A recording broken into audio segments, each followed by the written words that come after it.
రాష్ట్ర రాజధాని అమరావతిలో సీఎం చంద్రబాబు నూతన ఇంటి నిర్మాణానికి నేడు భూమి పూజ జరిగింది.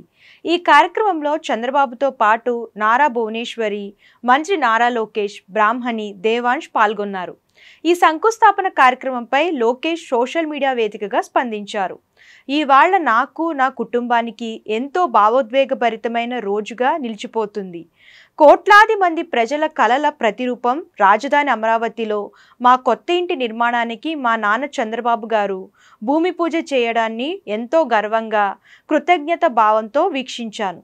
మన రాష్ట్ర భవిష్యత్తు కోసం మా నాన్న ఊహించిన ప్రపంచ స్థాయి రాజధానిగా అమరావతిని నిర్మించాలన్న కలకు ఇది పునర్జీవనం. ఈ పవిత్రమైన కార్యక్రమంలో నా తల్లి భువనేశ్వరి, నా శక్తికి మూలస్తంభం నారా బ్రాహ్మణి, నా ముద్దుల కుమారుడు దేవాంష్తో కలిసి పాల్గొనడం ఒక దీవెన వంటిది. ఇది మా ఇల్లు మాత్రమే కాదు, మా నిబద్ధతకు ప్రతీక. అమరావతిని మర్చిపోలేదు. దీన్ని మరింత బలంగా, మరింత పట్టుదలతో, ఎన్నడూ లేనంత మరింత అందంగా పునర్నిర్మిస్తున్నాం.